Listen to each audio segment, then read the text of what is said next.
All right, so welcome back, Woodhounds, to the Back 40 Firewood channel.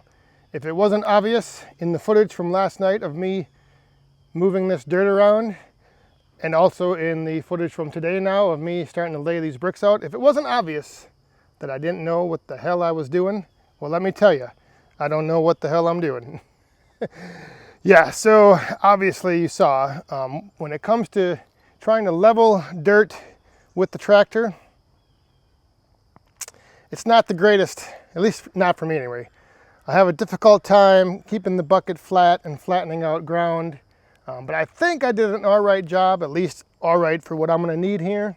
My idea, I'll go over that in a second, but the other thing is now I'm laying out these pavers that I'm gonna then put on top of these treated 2x12s. I have them left over from some garden boxes that we built a few years ago. So basically what I did was I measured out that big pallet. I measured out the base to figure out where the runners on the base of it were. And my plan is to just lay down these pavers, and then on top of the pavers, put the 2x12s, and then I'll set the pallet on top of that. So let me show you and explain a little bit more what I've got going on up here. And like I said, I'm not claiming to know what the heck I'm doing, but that's sometimes the best way for a plan to come together, is to just start at it. And and the plan, I should mention that, the plan is to move that pallet. I just want to get it off the ground and move it over here.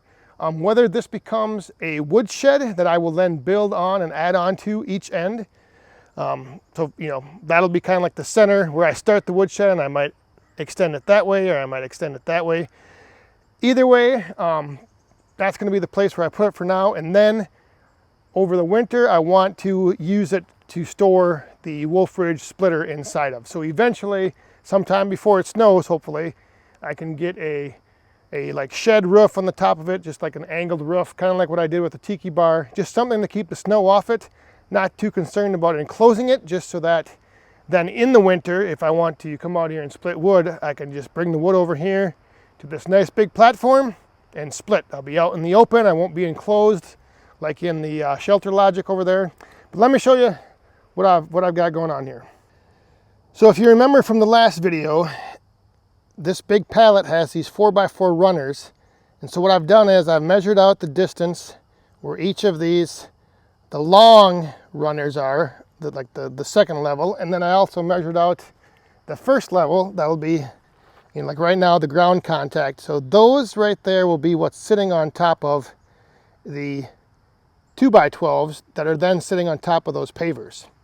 So basically it'll be just a way to, you know, space it all out and hopefully distribute the weight of this pallet evenly, and make it so it just kind of sits nice and level. So like I said, I dug out and leveled out the ground as best I could with the tractor. And now I'm just laying these pavers in the measured out rows, or measured out gaps for those runners on the bottom.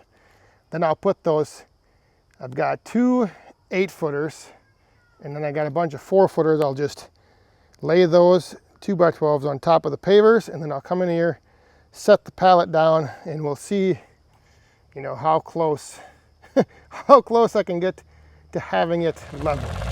I'm wondering what you got for me. Egyptian pattern is hard to beat, my lady on me. I'm wondering what you got for me. Egyptian pattern is hard to beat, my lady on me.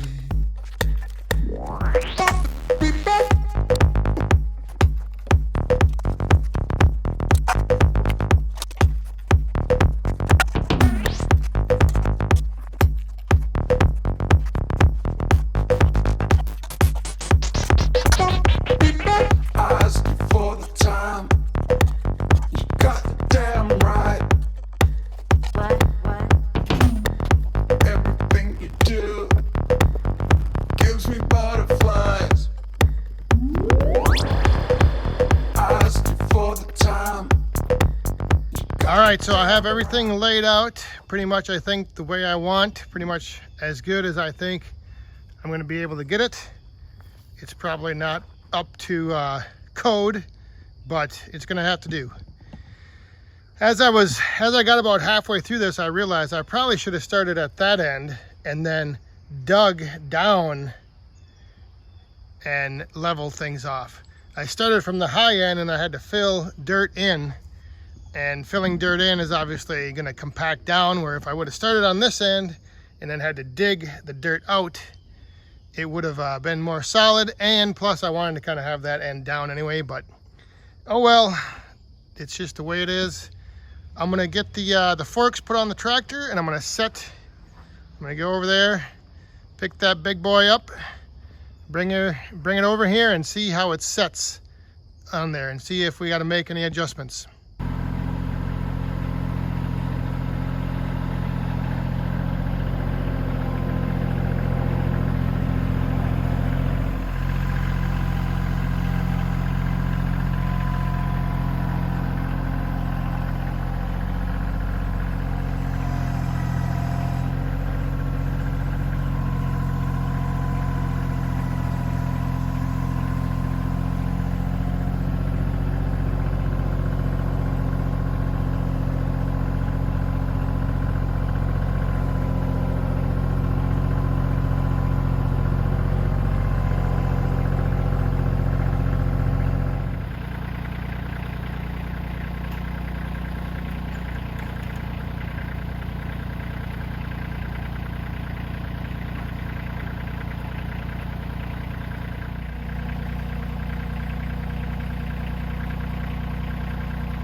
All right, so I'm back out here a few days later. That's right, a few days after putting that big pallet up there. We had all day rain one day, and then it was still rainy, kind of crappy out the next day. So I'm back out here this morning now to wrap this video up and show you guys that's where the big pallet is sitting. And that's how I think it's gonna work out fine. I mean, obviously, like I said in the beginning, with the tractor, I'm not that skilled with flattening out the ground. I probably should have had like a skid steer, would do a better job of getting it nice and flat, but I think it's level enough.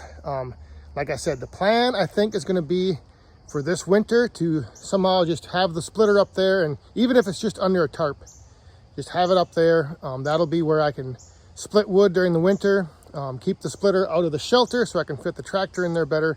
And then after, if next year I end up getting a different structure back here, which is in the works, then that can just become wood storage. And I'll probably take pallets and continue building out from each end and just have all of that be covered storage for firewood. So now I'm just going to figure out if I should, if it'll be worth taking those sides that were on the big crate and trying to convert those into some sort of roof or not. But I'll be keeping you tuned in. I'll probably have another video, like a series on this little shed build back here, the pallet shed build. But for now, that's going to do it. So thanks for watching. We'll see you guys next time. Stay safe, have fun, and be cool.